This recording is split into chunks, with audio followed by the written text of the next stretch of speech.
DG Stéphane oh. Balamwange Congo ya Lumumba Congo Tafachi Beton Tangwe koki yo yo yo Tangwango yango yo ekoki Tolanda kango Papa Stéphane Balamwange oh yeah yeah.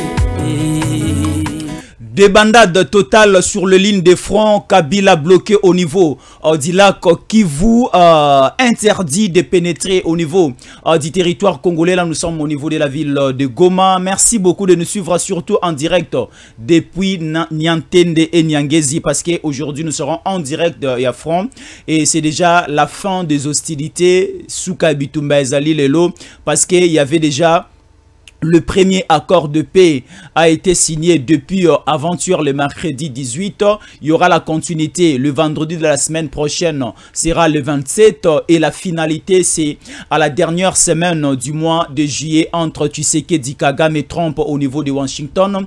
Et dans cette émission, vous allez suivre en exclusivité une vidéo de Bintou Keïta qui demande déjà et en ligne des colonnes, nous voyons la sortie de militaires, des assaillants et aussi de terroristes rwandais, on peut dire AFC M23 en direction vers Sabinyo, parce que Sabinyo c'est une cité choisie pour les cantonnements de tous ces rebelles.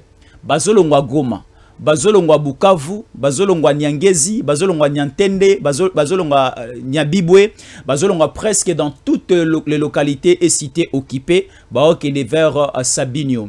Et aussi, on nous signale plus ou moins 80% du territoire de Rutshuru est occupé par les rebelles et nous voyons déjà certains déplacements de ces rebelles. Et dans cette émission, vous allez avoir de précisions. Nous sommes en direct sur Tango Koki des 143 et je dis encore les Chambouilles des Passels. Je reçois un invité de taille dans cette émission. Il s'appelle Ndegonabiso Tombo. Il est du Congo central. Présentement, il est à Kinshasa. Nous allons parler de plusieurs choses, sécurité, politique et aussi nous allons parler des frontières dans cette émission. Ndeko Tombo, te pèse sur mbote. Mbote ndeko Jésus encore les bien azio na profiter na occasion ko pesa mbote na bandeko nyonso bazio occasion ya kolanda biso na émission kitoko. Voilà, merci beaucoup. C'est lui notre invité, Rodrigue Tombo. Il est cadre de l'AVC, Autre Vision du Congo, un parti politique de la République démocratique du Congo. C'est avec lui que nous allons passer des bons moments ensemble d'actualité dans cette émission. Alors, Ndeko Rodrigue Tombo, il y a une vidéo Otomoni, il y a Monisco avec la chef de la mission onisienne en République démocratique du Congo, Madame Bintou Keïta, qui demande et qui annonce déjà l'expiration. Il y a l'ultimatum aux qui donné depuis la semaine passée et c'est aujourd'hui que les troupes rwandaises mais également le rebelle DM23 AFC et Singeli Babanda Kolongwa na territoire congolais et surtout plus on nous cite le territoire de Rutshuru qui est à plus ou moins à 80% occupé. Babanda Kolongwa ba kene na Sabinyo là où est choisi les lieux pour les cantonnements. Merci Ndeko Jésus, naza très à l'aise ya ko solo makambo parce que oyebi mikolo uti ko le mikolo eleki kana plateau oyo na sila ko ebiso ke bitumba se sila. Mutunenga bitumbe sindeni M23 baza toujours occupé ba territoire na biso na yebisa kayo.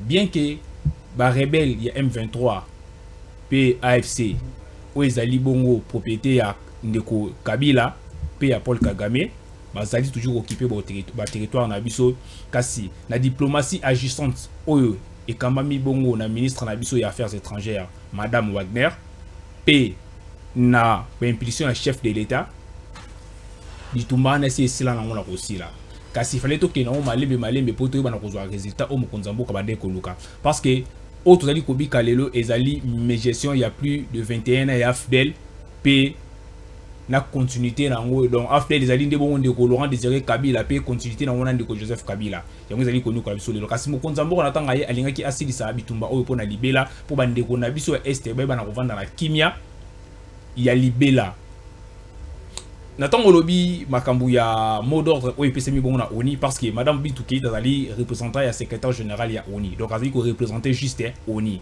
a ABC bango depuis mois d'avril to bi sabino bo quitter territoire ba territoire ne soumini bozali occupé na République démocratique du Congo bozonga esika boko teleki na tango bitumbe bandi kasi bato wana tikino lelo balinga kolongwa te a rappeler bango lisusu semaine oti goleka na réunion bi monaki bilonga bananga ndé comme ba Bertrand Bisimwa ndé parce que c'est qu'on va vérité position ya États-Unis d'Amérique pe position ya ONU balobi ke tomoni ba congolais ko kufa mingi tolingi makambo oyo esila et se répéter soutien na mboka ya Congo avec ABC bango babima kasi ezala ba question en fait remis tuna soki bato na babimité ndenge ba santeta ki déjà na ba ultimatum wa liboso bazwa ki pour lelo ba repesa bango dernière chance ba sort na bango kozala nini ndeko Jésus nazo rameno na histoire ya Angola vers les années le début 2000 il fallait que bitumba Angola o eumela ki bomaki pe batebele esila le gouvernement angolais basala ki deal moko entre bango na États-Unis d'Amérique za ki deal ya sécurité pe bango ba pesi ba terre rare na bango na États-Unis d'Amérique diamant pétrole et oui ba pesi ba terre rare na blogo zaki ba pesi ba sala l'échange ya sol ya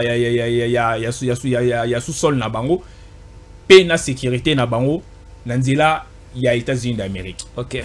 Basenga ki na ndeko sans pipi ou bonga zaki seigneur de guerre bandi ko occuper ba territoire ebele pe na kati ya Angola a libérer ba territoire na kati ya Angola a se retirer tika bitumba kasi ndeko sans vie parce a salaki teti a lingaki kotika te na ko santete na ya salaki il fallait que ba responsabilité ezwama ndo mona ki suka nango ya salaki nini ndeko sans vie pa kufa ki na front nazali ko benda bandeko bazali na front contre mboka na biso Congo o bazali ko bundisa Congo na avantage ya Rwanda beaucoup plus ba congolais lokola nanga Bisimwa Willy Ngoma pe ba misusu ba kika ya bin Karoup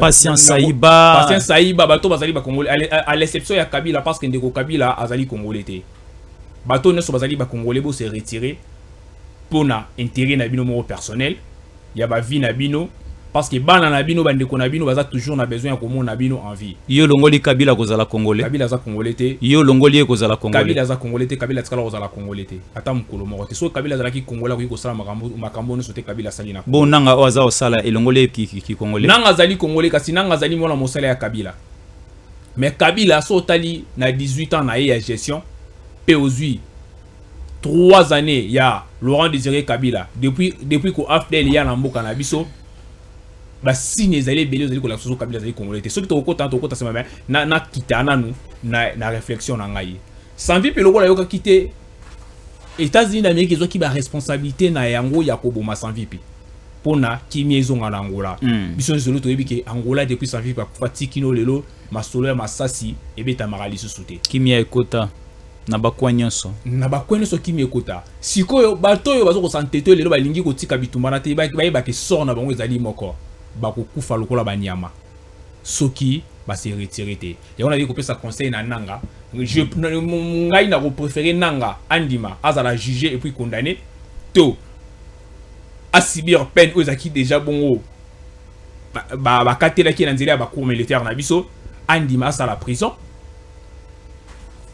bongo tokoye ba rota la sima soki mokonza mboka ko kozwa moyen ko gracier bango lokola bazali ba congolais akoki ko sala yango sima mais pour le moment en tout cas ndeko Jésus na koyebisa yo soki bandeko wana ba yokite sort na bango kozala kufa yango moni Bintu Keita azali ka moko ya représenter ya ONU Bintu Keita azali kaka moto oyo azali lokola mwana ya bitinda ya ba puissance moko ya mokile tindi ye aya koyebisa bango makambo yo administration Trump ezali ko kanisa pe makambo ONU ezali ko kanisa. Mais ndeko Rodrigue Tombo, ce n'est pas une première.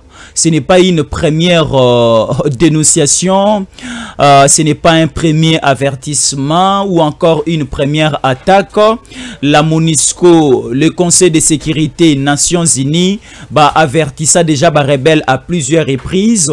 Comment jusqu'au point il y a qu'à sanctionner les hauts cadres de la FCM23 et ça n'a produit à rien. Même avant rebelle, comme à Bukavu, déjà sous sanction, il y a Nations Unies et Conseil de sécurité. respecter. Alors, une nouvelle vidéo, de nouvelles attaques, de nouveaux ultimatums, est-ce que ça va payer? Est-ce que ces rebelles, Bakolongwana Goma, Bakolongwana Bukavu, Bakotika Bazone occupé, Bakokende se cantonner na Sabinio, est-ce que cette fois-ci ça va réussir? Ndeko Jésus, il faut comprendre la réalité de la Bitumba ou ya Est ya Congo. Bitumba ou Est ya Congo est va tourner rebelle. Il faut qu'au départ, Kagame Kosaki, la puissance mingi ya mokili, le côté les kaki mingi, a convaincu qui bango la balokuta nae. Et surtout Zaki na moto moka dai ko protéger na kati ya Congo, Azaki un sujet rwandais ou Kamimbo Kanabiso pendant 18 ans, Ndeko Kabila. Maintenant le président de la République Tshisekedi ayi Azali bango mwana ya Congo. Alakisi na mokili réalité ya Bitumba ya Est. Bato bazali mabe na bango kasi bazali pe bato bayoka rapé mawa ta ba présenter bango réalité mambweleka na Est ba comprendre que ndeko wana Kagame asala kanini ya kosaka bango. Il fallait bazo ba décision ferme pour na kosilisa Bitumba nezali pe pour la crédibilité na bango. Soki bango baboyaki koyoka liboso parce que dossier ne so makamuno se bandaka na 1 2 3 4 évoluer à malé mais kasi si ko to komi na phase ya bakor oyebiki yumo tukolo ba yango na entrée émission awa après ko ça l'accord na Rwanda biso to zapi na accord musto ko ça la direct les États-Unis d'Amérique puis ko za la intérêt oui Washington Kinshasa oui l'intérêt mo gagnant entre États-Unis na République démocratique du Congo. Pour na ba investisseurs américains ba ko investir na Congo, il faut ba ko investir na climat ya paix. Donc ils ont na américain mon côté a remis mon na Congo aya ko tia yango na climat autozana yango lelo ba koyate parce que les américains sont sérieux ba koyate lokola bon bazana besoin ba bénéficier pe na richesse ya Congo mais na nzela moko ya malamu donc ba ko sala l'union so pour Congo ezi ba na kovanda na kimia. Mais quel sera maintenant le sort ya Kabila Nanga parce que les États-Unis d'Amérique ne peuvent pas venir investir na bisika o kimi ezali te mobulu ezali guerre ezali ba koyate mais ba seigneur de guerre bazali lokola nengo lobaki obeti lisolo ya Angola avec Savimpi ba seigneur de guerre pe bazana Congo. Est-ce le même sort Kassibi Savimpi et que la réalité aussi du côté de la République démocratique du Congo? On verra une certaines semaines ou encore dans certaines heures la disparition à Kabila, la disparition à Nanga, bah, seigneur de guerre va tomber pour que effectivement Akimia et intérêt américains à la respecter dans le Congo. Ndeko Jésus, ba réponse na na réponse bibélée na repé ça yo. Na question oyo. Bakoki kozala na bomoi kaka soki bayoki balongwe Congo à l'immédiat. Nanga olonga Congo kende wapi? Parce que il est congolais. Kabila olonga Congo kende wapi? Se retirer na kende na Sabino. Ou soki aboyi, ya yana zo bate soki aboyi ko se retirer akena Sabino, nanga a reconnaître azali congolais. Azali mwana ba Congo, azali moko ba congolais ona buka ki abuki bibeko ya mboka trahir ba congolais, andima azonga na makolo ba congolais. Andima se rendre mo na Kinshasa, asa na prison. Après soki mokonza mboka mokolo musu aromona intérêt ya ko gracier ba ko pesa grâce présidentielle azongi na liberté na ye eza problème té mais pour Ndeko Kabila sort les ali Cameroun Ndeko Kabila il faut comparaître à la justice internationale ya liboso Ndeko Kabila ko sa ba congolais azali congolais té Ndeko Kabila bomi ba congolais pendant 18 ans ya pouvoir na ye Ndeko Kabila suki ka wana te alongwe susu na pouvoir Ndeko Kabila keli susu ko lukaba moya ko continuer ko mwa ba congolais na 18 ans Kabila bato banda ko kufa mais na 6 ans tu sais que bato bakufite hein yebisanga tu sais que la bomi banani Kabila bomi banani Kabila wanda otamba na mando kité abuma ko si mukendi akufa na marche abuma Thérèse Kapangala na marche ama tungulu zotu nanga ba question tuna su mususu na otangela ngana zana muninga na ngai to kola na ye banda 2015 style lo azana cimetière te soki na vandi na kanisi na mona ka esika muninga na ngai ko zarate muninga na ngai fa za la parmi ba to ba kunda na maluku fausse commune maluku Kabila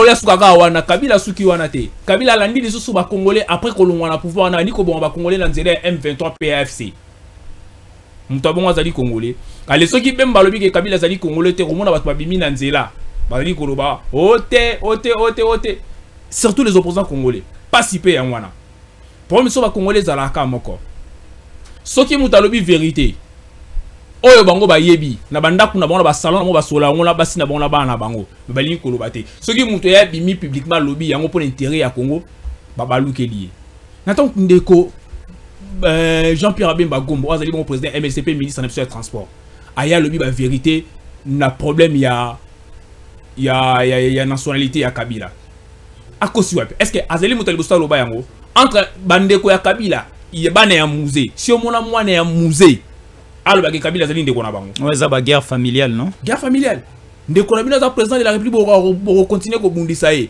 na peso les membres mususu Joseph Kabila Joseph en Israël bateka en Égypte kay pa bandeko na ye baboya kay ba rejeta kay bandeko na ye bateka ki en Égypte akomara premier ministre bateka ki pour ndeko na bango te bateka ki te pour bazaki na justice bagina besoin de quelque chose bagina besoin de quelque chose et qui motema na bango mabe na moya ko quelque chose mais bango o ba koye ko zo pas Kabila so ki zali kana intérêt ya mosolo lokola bandeko ya Joseph bangaki bazwa yango parce que ndeko na bango za président de la République soko zali ndeko ya président na mboka oyo oyebi nino ko bénéficier na yango ezalaki jalousie te bandai ko benga na jalousie ezali te na peso ba ya to kinde kuna te to kinde kuna te ezalaka na ba famille na biso yo papa na yo ba bomi na pouvoir yo sali 18 ans na pouvoir attendant procéder pour na papa na yo ba boma vous trouvez normal procès dit qu'apeine salama pendant que Kabila Joseph est-ce que dit qu'apeine azaki coupé azaki vraiment coupable na makambo wana est-ce que ba condamné dit qu'apeine d'abord pour na assassiné ya musée non et dit qu'apeine ba condamné pour na makambo mususu ceux qui ba condamné dit qu'apeine ba dit qu'apeine a tenté ko za pouvoir après mort ya musée pour na mot d'ordre pesaka na ba état major nyoso ezali te que pour Edi Kapen abumaki Kabila non te Edi Kapen ba condamna ke pour na Kabila mona ke Edi Kapen a tenté ko zwa gâteau na ye ya complot na ya salaki na banoko na ye ya Rwanda ndeko Jésus ce qui est vrai faut koyeba lelo ndeko Kabila azali neve ya James Kabarebe wana ba congolais mingi ba yebi yango ba congolais mingi ba yebi yango ato moni ba obazali ko bundisa ndeko Jean-Pierre Bemba lelo alobi ba vérité ba yebi ki Joseph Kabila azali neve ya James Kabarebe Joseph Kabila azala chauffeur ya James Kabarebe avant à côté en armée. Ce qui bemba lobi ba toabi ko bemba non yami balé tata moi si moko ya bana ya musée Laurent Désiré Kabila leki ya musée babuma na Lubumbashi si le procès à la raté tata moi si na yo assassiné mais si le procès est à la raté. Maintenant à ce niveau de Rodrigue Tombo, nous sommes déjà à un point où la diplomatie est Sali Moussa Nango. La diplomatie, tant que Sali Sidsi Moussala, il faut aussi une sécurité garantie sur le plan militaire. Alors, la diplomatie est qu'il est Mimibiso na signature à accord de paix. La diplomatie et Sali Sidsi ba déclaration belée et certaines sanctions est tombée sur les épaules à AFC na M23.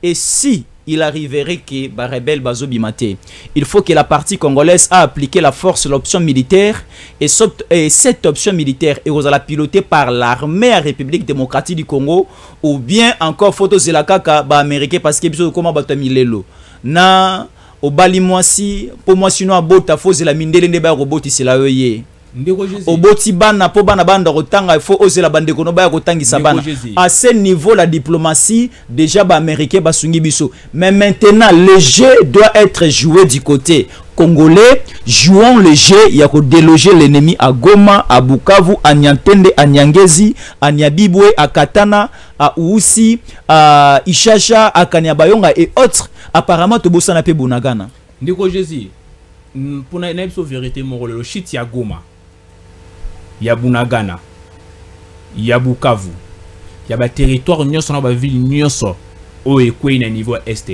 ekwei te pour FRDC bazanga ki makasi ya kobunda ekwei pour na problème ya chaîne ya commandement ya côté est Kabila tikala ko organiser yango na désavantage à la République démocratique du Congo. Mais c'est le président Tshisekedi qui a nommé le gouverneur militaire Peter Chirimwami dans la zone de défense, troisième zone de défense, c'est le président Tshisekedi qui avait nommé le Rodrigue Tombo, s'il vous plaît.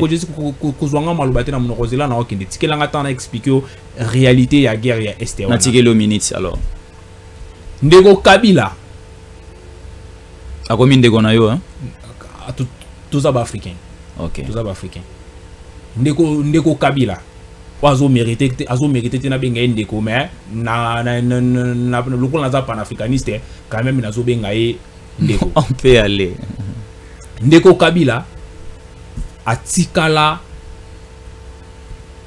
organiser des ordres na partie est ya Congo parce que objectif ya Rwanda même à le monde azali ko bunda ya ko wela brassage pe mixage na armée monsieur zali nini Rwanda zara toujours na besoin loko moko ya ko contrôler couloir sécuritaire pe économique ya partie est ya Congo ce qui Congo lingo sala bitumba na Rwanda il faut armer na biso et ben nana ko ba front militaire rwandais na kati ya FARDC.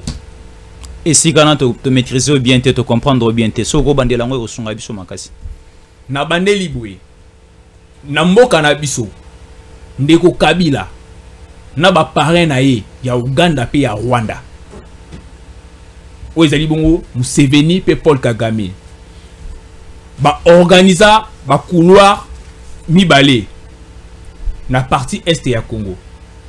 O ezali bongo couloir sécuritaire pe couloir économique. Très bien. Na couloir sécuritaire. Soki RDC alinga sala bitumba na Rwanda. FARDC o ezali bongo armée na biso. Il faut anda robunda na ba barrière ya armée rwandaise na kati ya FARDC. Yango moko.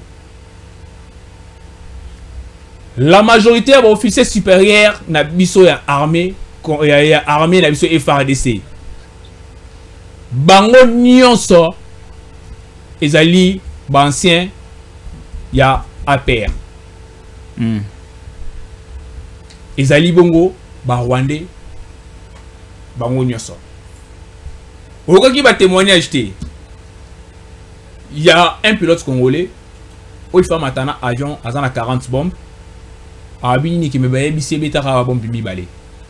Ya pamba. Mais na zo instruire. Nazo instruire. Nazo la chaîne ya commandement o ezalaki infiltré. Très bien. Yango Rwanda ninga ki a continuer azaki na makanisi ya ko continuer infiltration na armée na biso ya ko sinese biso ba corps.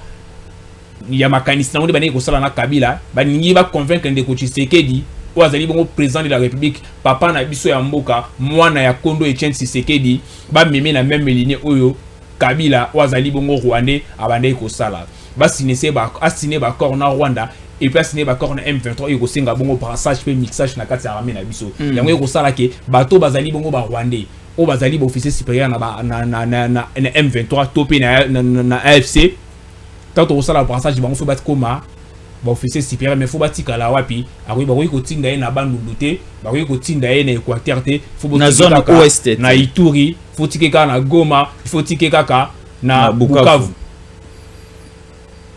yango salé qui permettre ramener la biso ko robunda te to zana ba soda ya makasi pour preuve na opeso ba elema eza na chaîne moko américain na chaîne wana botiko bimisa documentaire ya ko prouver comment les militaires rwandais bakotaka na territoire na biso bakota nzela nini par quel canal ba ya manzela makolo ba frontière des alliés belé pour prouver que l'armée rwandaise ezali mambo lokuta te que l'armée rwandaise ezali ko bunda na côté M23 balaki yango balobi plus de 5000 militaires rwandais bazalaki na kati ya territoire na biso mais plus de 900 bakufi. Balaki même na cimetière so tala ki documentaire on a même na cimetière ezali cimetière ezali plus de 900 militaires rwandais bakufi c'est que zo la ki sa ke soki infiltration ezali te na armée la biso bitumbe mundama ki ya solo guerre elingo osila ndeko Jésus nazo peso élément mususu omola mukolo Goma ekuya omola ba matériel militaire etikala na aéroport ya Goma oui non loin de l'aéroport si réellement il fallait que bunda. Est-ce que M23 banga ba poussana tina Goma? Non. Banga ba landa bango musika kuna. Mais ce qu'on moni ndeko Jésus Bitumba ne commis à niveau parce qu'il y avait la trahison, parce qu'il y avait les officiers militaires rwandais. Pena ba congolais musuba ne ko sala allégeance na Rwanda. Nazo peso élément mususu. Les lois dans les Comores, les lois qui ministre de la justice, azaki opposant, oyo les lois continuent kozo ba congolais na populisme mais les abons de Komutamba. Ndeko Mutamba ane ko luka ko se faire adopter. Et pas ambassadeur rwandais. Oyebi na temps Bitumba na biso bani toni ko sala ba manifestation na ville ya Kinshasa. Ndeko Mutamba atanga sali ba attaquer pa ya Karega. Karega bimisa conversation ya ye na Mutamba. L'ancien ambassadeur Rwanda zaki na biso. Ba conversation ya na Mutamba. Ba ko solo la nini? Bande ko solo ka parce que Mutamba lokola zali moko ya Kabili. Ayebaki ke na période ya Kabila pour basala au ministre. Pour basala au DG. Il faut injonction utawapi na Rwanda. Mutamba aendaye ko senga epa ya Vincent Karega. La conversation na Vincent Karega tchango na place publique. Ala sana Mutamba yo Mutamba lelo zali ko bundisa ngai. Yo zali moko bato na ko fuka mela ngai te. Vincent Karega. Mutamba. Ndeko Rodrigue Tombo to ke malembe hein? Nous sommes toujours dans ce dossier agression aux zones est République démocratique du Congo. C'est le Rwanda qui pilote presque tout. Mais aussi qu'on rappelait Bisso Akeno à l'époque de Kabila, lorsqu'il était président ici, pendant comme ministre, ils allaient qui ba injonction au Rwanda. Alors Constant Mutamba a beaucoup souffert proche de Kabila à Tikala comme ministre était. Alors pour essayer un peu de convaincre Kabila, il a fallu aller du côté du Rwanda, avec un peu faire pression pour que Kabila Andima classé comme ministre dans la République démocratique du Congo. Et c'est pour cela à Constant Mutamba passé au travers Nanzela ya Vincent Karega. Parrainage qui gali Nanzela ya ambassadeur rwandais Ezalaki bongo Karega. Natango ba potani na Karega, nde Karega rappela yo zali moko ya bana obane ko fuka melanga ko luka. Moyen na faire parrainer Paul Kagame Andi Mayo. Pour le bio comme ministre na mboka okasi oyo zali ko balukela ngai nazo peso élément mususu kaka Mutamba jour basali lever ya militaire na ye oya muni yango moyen même ya kokende ko plaider pa ya chef de l'état ministre rwandais des affaires étrangères à Sepeli. Est-ce qu'effectivement le ministre des affaires étrangères ya Rwanda Sepela qui nanzela ya tweet azuna vidéo ya Mutamba ne Mutamba zali ko ba motonyo so a redetourner mbongo ya l'état. Il faut pas condamner la peine de mort.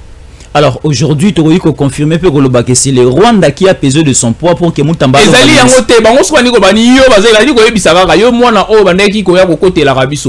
Mais Mutamba na un moment Mutamba qui position la République locale la un citoyen congolais lokola moko ya bana ya Congo azwa ki position ya Congo. Mais ngana ne ko mona ngope na motema malamu tizaki par rapport azwa ki bentera kuma ki ministre. Yango moni Mutamba komaki na tendance wana ameka ki ko coincer quand même intérêt beaucoup plus ya ba Rwandais na Congo. Omoni asengi apesi instruction na parquet militaire na biso balandela ndeko Kabila omoni ba bloc wana nyonso sale ki zali ko léser bango parce que ba yi ko mona mwana obiso opesi nyonso banane ba pesi Mutamba nyonso mais ba Rwandais dossier ba Rwandais pende ba botoli Mutamba nyonso ah te ba botoli c'était Mutamba zana wana dossier Mutamba parce que tout ça Mutamba le bazaki hollandais parce que Mutamba ezana ba indice grave ya culpabilité zo peser likolo na dossier ya centre pénitentiaire il fallait ba tonga soi-disant na nani na Kisangani yango wana mais to sangsa te na yebi ki to koya na dossier wana na lingi to silisa awana ngana lobaka nini donc Mutamba azali moko ya ba congolais oyo basala bande ko sala allégeance na Rwanda. Mutamba azali moko ya ba congolais bande ko sala allégeance na Rwanda.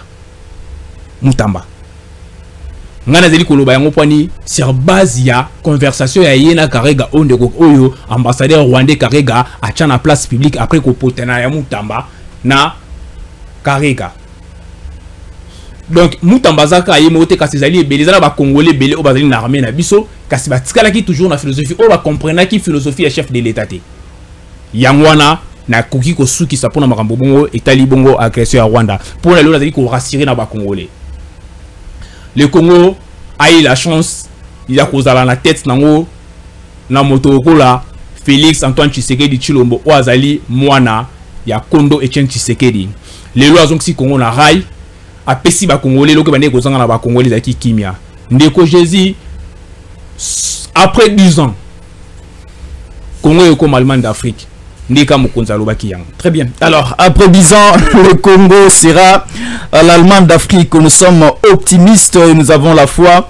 Et c'est dans l'intérêt des Congolais que nous sommes et Kokisama. Alors, Ndeko Rodrigue Tombo, au Salibiso, révélation par rapport à Constant Moutamba, qu'il était bien avant communication déjà avec le sillage rwandais. Il s'est communiqué avec l'ancien ambassadeur rwandais accrédité au Congo, Vincent Karega, expulsé toujours pendant le régime Tshisekedi.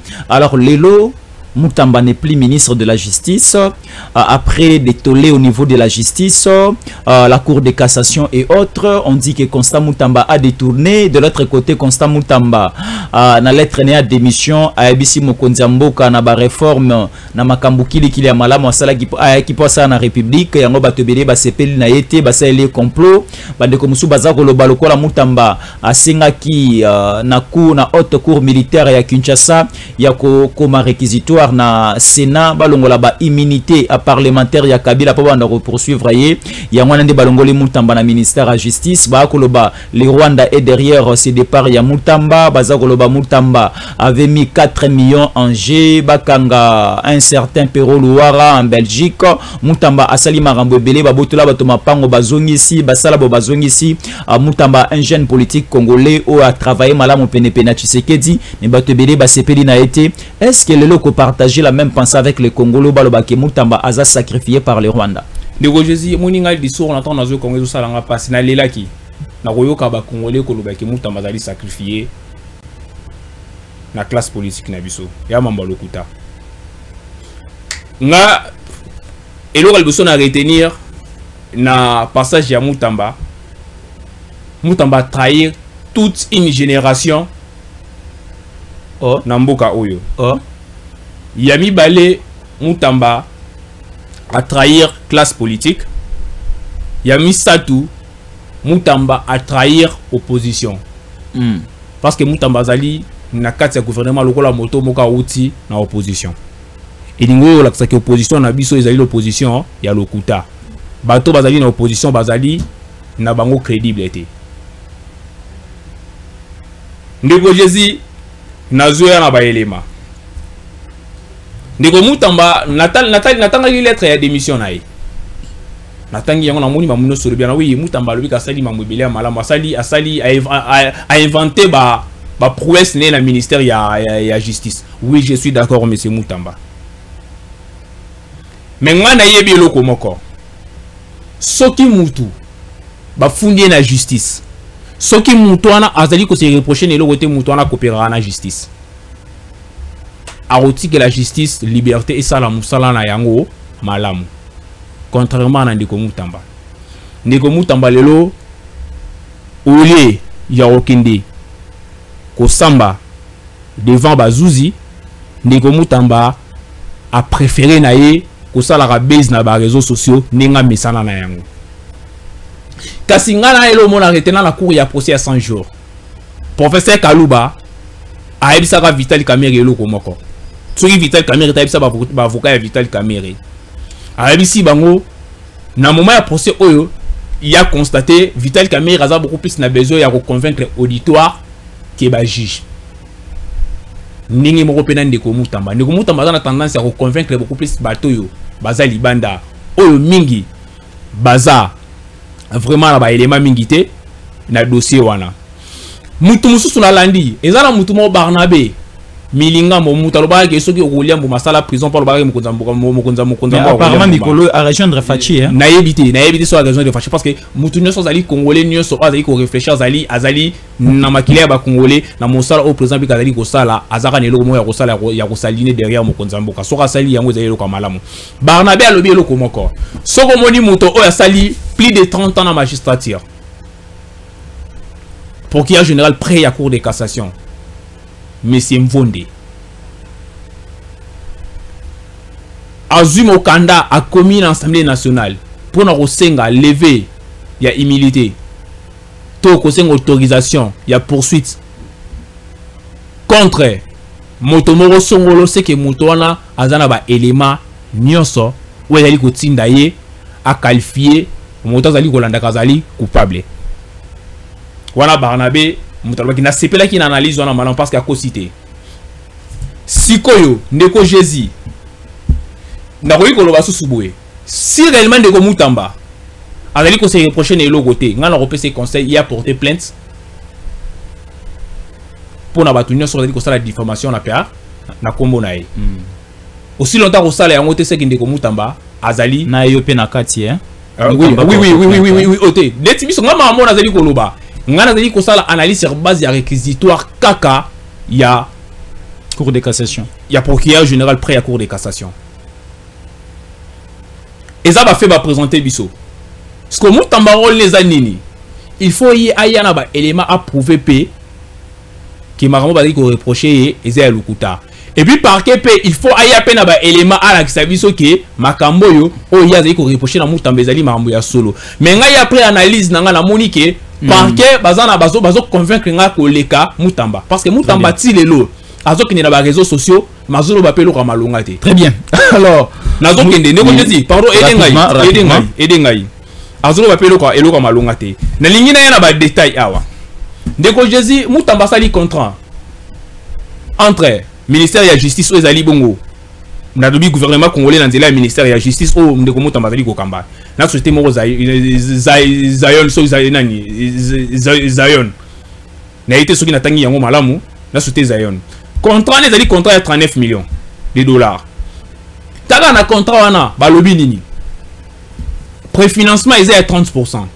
Ndeko Jésus 30%. Il y a 39 millions et Zali Bongo et ça plus ou moins 12 millions de dollars.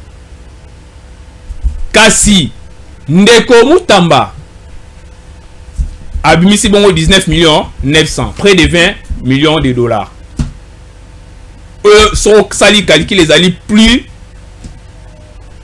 de 60 à 70%. De 50%, il y a montant où il fallait bon appeler ça. Et puis il y a mis balé.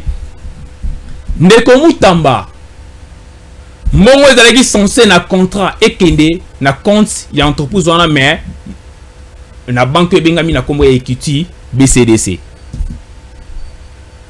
Kasi na dans mongo ebimi ole kende na compte equity BCDC mongo neke wapi mongo neke na rao banque. Eza lokola ngai mongo fana pesa pa DG Stéphane Balamwange mais nga na zumbongo wana na kepesa yango nani na pesi yango Jésus na komisela yango DG Stéphane na bite mongo ba pesi ngai na pesa DG Stéphane mais ngai na zumbongo le ko pesa yango DG Stéphane na zumbongo na ko pesa Jésus yankole ezali détournement élément mususu o ezali ko convaincre ngai ya koloba kende ko Mutamba bazali ko kosele makambo te ndeko Mutamba azali pour quelque chose na makambo bon etali 39 millions ezali nini et si kaya ba kocha prison même ki sangani yango moko lobi ketenga na ebi na ngate place ba kocha prison de ba étude de faisabilité salama kina terrain eza lokola nini ndeko Jésus mongo na ko tongela ndaku opesi maçon maintenant no somba na au terrain te Mutamba azali moto ali boso ya kopesa maçon mbongo atongele ndaku mais lopango ezate terrain ezate ba pesi na mbongo. Voilà Constant Mutamba. Nous sommes bazo kosele makambo. Constant Mutamba. Et le comme malamu ya kosala. Il faut ayer bisabiso. Pourquoi au lieu qu'on paie ça 30%, il y a payé plus de 50%. De 50%. Et là on se fait bisabiso. Prison banga ba tonga ngwa puis na planète nini? Terre, Mercure, toka na terre. Na vie ya Kisangani mais l'été zana ba belé na Kisangani mais l'état il fallait comme le gouvernement provincial ya Kisangani qui n'a besoin mabele déjà gouvernement provincial ya Kisangani doit reconnaître en côté que bango faut pas tomber en prison ngo tomber en prison api. Très bien, alors on doit s'arrêter là par rapport à ces dossiers écho des provinces. Parlons un peu de la province du Congo central rapidement pendant plus ou moins 3 minutes. Ndeko Jésus n'a très satisfait le bilan de la province du Congo central. D'abord on appelle Sambote na motobo on a monté ko kamba bongo province ya Congo central na Kombo ya excellence Grâce Bilolo na bosani pété ministre ya finance avec ko sala musala ya makasi na Kombo ya excellence Jos Luyeye. Vraiment province ya Congo central les très calme, province ya Congo central ali ko sala musala malamu ndeko jezinga na tie batonyo son a défi moto ko elanga bilan banda be élection salima na République démocratique du Congo na 2006 tikino lelo gouverneur wa sali mieux ko les Grâce Bilolo na 11 mois ce qui m'a présenté ngaye ngana ko tchalo boko nga bakata. La différence se situe à quel niveau entre Jacques Mbadou Sitou, Atou Matouboana et qui est encore le tout récent gouverneur qui vient de quitter ici et l'actuel gouverneur Grâce Bilolo. Différence c'est Zawapi. Grâce Bilolo a travaillé un peu à 11 mois plus mieux que ma prédécesseur naïe comment. J'ai beaucoup de Guy Bandoua, le prédécesseur. J'ai beaucoup de respect na papa na biso Jacques Mbadou paix à son âme à sala ramia musala ya makasi na province. Wana na zali ko reconnaître yango. Mais en termes ya temps paix ya ba moyen au province ezali na yango musala on excellence Grâce Bilolo o azali bongo gouverneur le ya Congo central à sali eza na gouverneur motesi ya sala yango. Qu'est-ce qu'il a fait concrètement? Nazali ko kende ndeko Jésus gouverneur Grâce Bilolo na 11 mois a vu prise en charge de chef de village. Plus de 700, pardon, plus de 7000 chefs de village. Au bandé ko zwaka elo côté a fouti bango quelque chose. Le loba na salaire au gouvernement provincial les OPSA bango. Chaque mois. Chaque mois. Excellence Grâce Bilolo. Et ça na enveloppe moro chaque province c'est baksakana va enseignant. Azali ko sala yango ba enseignant bazali ko zo mbongo prime moko ya province chaque mois ba enseignant bazali na prime ezali ko bima mo na nzela ya province ya Congo central ba prédécesseur ne basala ki yango te basala ki yango te. OK kutu na kopesa ba elema mususu wana oyoka maba nyonso ani ko sala yango po na bakisa azo sala yango na ba moyen propre ya province pour jusqu'à présent province ya Congo central en termes de rétrocession ils ont bénéficié de 400 millions de francs congolais chaque mois. Alors que prédécesseur nae Guy Bandande reçoit plus de 3 milliards de francs congolais chaque mois. Mais à ça là tanzela mon côté. Naza kuna te parce que ici azana passé azali qui menaza ko lobela beaucoup plus bilan. La ngai na sala ka nani et étude mon comparatif entre bilan ya ba gouverneur ba otiko le kana gouverneur au Grâce Bilolo azali lelo. Grâce Bilolo azali ko sala banzela. Na arrivé dans 11 mois à réhabiliter plus de 300 km. Il y a des routes à dessert agricole. C'est à quel niveau? 300 km c'est ça Asali on a territoire à Songolo, on a territoire à Lououz, Asali on a territoire Ebélé. 300 km. Plus de 300 km. Gouverneur Grâce Bilolo. Azali aussi ça stade Ebi stade na malamu, stade Lumumba. Stade Lumumba. OK. Où il y a bon chaque gouverneur aya a chamon na stade na kasi stade na silate. Pour misali bande ko sale mateza qui détournement na détournement. Nanzela, il y a gestion, il y a Grâce Bilolo. Si tu rekomara année prochaine, stade wana bana mata di baroye bana rejoindre na yango. Gouverneur Grâce Bilolo azali kotonga assemblée provinciale yasika. Oh, ya kalawane ko mabe. Ndeko ji sokoti na assemblée provinciale na kalezaka na mulungi mo eza lokola pâtisserie. Là, ce n'est pas du gaspillage à... Il y a gaspillage parce qu'il y a quand même la province. Il y a gaspillage. Il faut province là. Au moins chef de l'État. Pourquoi ne pas réhabiliter l'ancienne assemblée? Les amouki et puis chauffer à Makassi. Pourquoi tout le chef de l'État a aussi une conférence de gouverneur en Kolwezi. Au tali quand même infrastructure à niveau à Kolwezi. Oui. Province à Congo central ils ont mérité infrastructure locale à Kolwezi. Gouverneur Grâce Bilolo Kakaye asali brigade yaba et ben ko réhabiliter ba brigade asali ba brigade ben ko réhabiliter ba route à dessert agricole 4 brigades et ça la brigade mo interville p 3 mususu les ali bongo na chaque territoire district il y a province à Congo central les 3 districts long ancien district il y a Lukaya il y a Cataract et puis il y a Bafluve. A sombi plus de 70 engins pona et ça la misala et accompagné par brigade douana. Donc plus de 70 engins roulants. Si on a une photo dans la l'action même là si mal na plateau na koya na ba preuve na la kisayo une émission bien élaborée. Mosala oyo excellence grâce bilolo la ko sala na province ya Congo central. Excellence grâce bilolo azali ko sala effort ya ko restaurer sécurité na province ya Congo central. Nathan waye akuti province ya Congo central et sécurité zali tellement makasi. Pour na ko réduire yango esengeli koluka koyeba ba moyenne akoyi ko pesa na ba service ya sécurité pona koyeba na ko sécuriser population malamu ayi ko décider ya ko somba ba engin roulant ko somba ba véhicule na ba moto apesi na ba service ya sécurité asuki wana te azu ba territoire nyonso apesi bango ba chef de territoire apesi bango mituka na ba moto nyonso wana pona sécurité ya province ya Congo central. Excellence grâce bilolo na évité bilan ya gouverneur nini o ici à l'écart na province ya Congo central kwa seli ko sala makambo lokola ye so que na niveau ya ville ya Matadi okomona banzela ya béton ezali ko salima ezala banzela muso tikala ko zala te na Matadi kasi na ye pona ko désencourager embouteillage ya ville ya Matadi asali yango et puis tanga ya puta ki embouteillage ya makasi na Matadi pona ko sunga ville ya Matadi za embouteillage te asali eloko mo ki pa ko sala ke ba mituka vers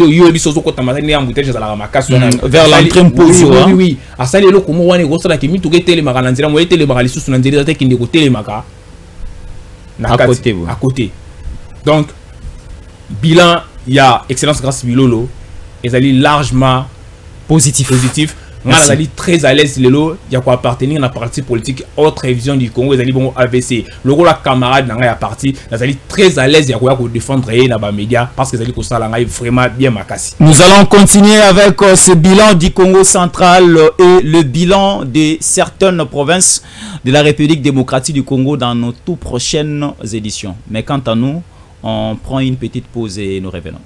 Stéphane Balamwange Congo ya Lumumba Congo Tafachi beton Tangwe koki yo yo yo Tangwango yango yo ekoki Tolanda kango Papa Stéphane Balamwange Oh yeah yeah